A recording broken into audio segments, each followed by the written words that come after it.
God is calling us to make a new start, outside the walls, with unlikely people whose hearts are open to the good news of Jesus Christ. We are looking for Lydia. And be confident of this, that the one who began a good work among you will bring it to completion by the day of Jesus Christ. G'day everybody, and we will do another episode with lessons learned and so on, but really just wanted to put together a quick off-the-cuff, what we used to call a hot wash, what happened yesterday on our first day, while it's still fresh to mind. Now, appreciating that your context as a pioneer, trying something new, could be entirely different to this, but let's try to extrapolate from that at some other time. So for us, opening the shop front for the first day. Well, first thing was, yes, we were still going like a one-arm wallpaper hanger in Beirut the day before. There is always stuff that will be, we haven't thought of that, and there's stuff that needs to happen. There will be ample trips to Bunnings and whatever else in that moment for you, and that's okay. Try to take some joy in that, in fact. It's exciting, it's fun, and it's also interesting to see who turns up. And maybe just a quick point in that is endeavour to make use of everybody who turns up.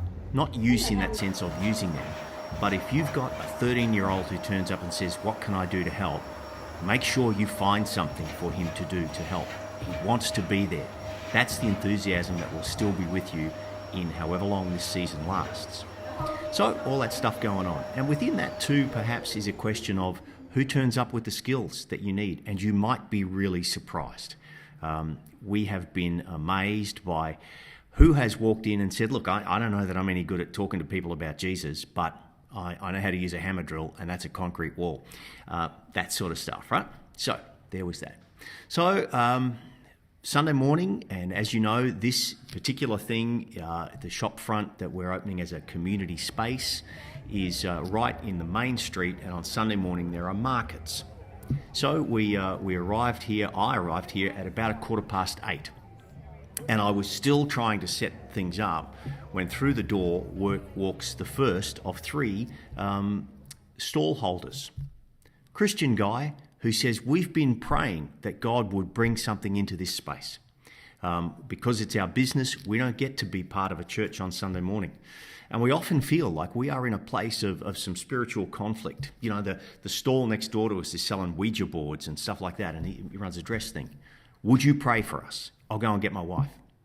So there you go, before we've even begun. So then he goes and he finds another Christian stall holder and brings her in, and she particularly wanted prayer for some stuff going on in her family and with her grandchildren. "Would you pray with me?" Wow. You know, now that was not what we expected. And as one of the people who's been in ministry a whole lot longer than me made a comment last night when we were looking back on the day, he said, "Well, don't expect the expected when God's involved, expect the unexpected." There's a thought. So we didn't think we'd have a ministry to stall holders, and maybe that's going to become a part of what this is. So then, who walked in? Well, during the course of the morning, it varied a lot. I worked it out that we had about 10 or a dozen of our people here at different times, just kind of hanging out. And that's interesting, and that's going to be a real thing for us to learn. What happens? Well, what happens is whatever happens.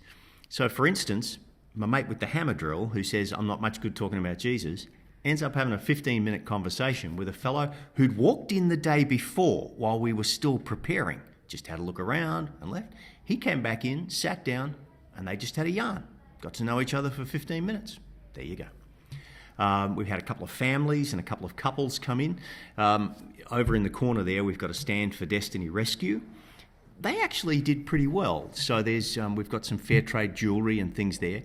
And people came and had recently seen the film Sound of Freedom. So made a connection there with that. And so, you know, they got some donations and so forth there. Our face painting as our kind of an attempt at a first day children's thing, that was steady for a bit more than an hour.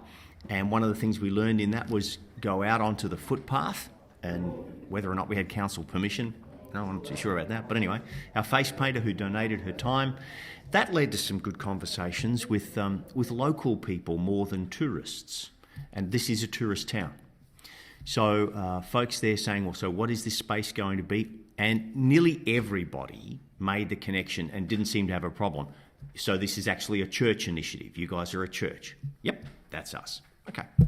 So some thoughts then came our way about how the space might be used. One older couple who lived down the street in an apartment block, they said, well, we like getting some friends around for board games. We could play, yep, great. A board game thing would work well. There was one young couple, probably about 20, I guess. And when the idea of jam session came up, they went, aha, there's a thought. So who knows? The folks from the cinema, we got talking about a film club. A movie club might meet here. So again, that's about partnership and relationship. And another was an album club. Now we do have a record store right next door, but one of the FM radio stations, community stations, is coming by tomorrow to talk about an album club. People come and sit and listen. We have to buy a record player, I guess, and then maybe there's a program segment for them on the station. So there are some things starting to grow. Talked to Graham, who runs the bookshop across the street. A book club.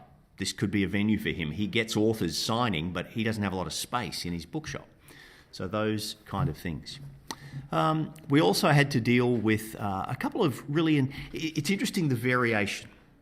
So amongst the Christian people who think this is a great initiative and go, wow, there are those who say, let's tread very easy. Let's be very gentle with this. Let's not Bible bash people.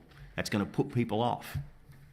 Through to, you need a big sign that says, Yeshua saves, and you need to be right out there.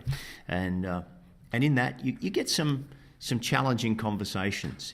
You also get people who want to make use of the space and who arrive with all their Christian stuff that they want to sell and come and have a display here and I'll do this and I'll do that. And so you'll find yourself doing some diplomacy as well. So all up, it was a really interesting start for the day, and we said about 11:30, market's going to close up about midday. Let's stop and pray together and just see how that went. So as a first day, some interesting things happening and some possibilities, and how we open during the course of the week will be the next thing. We're hoping for Monday, Wednesday, Friday. That's about bodies and people to be here, and maybe that's 9 till 12 to start with. Maybe it becomes longer in the day. Anyway, there we are for now.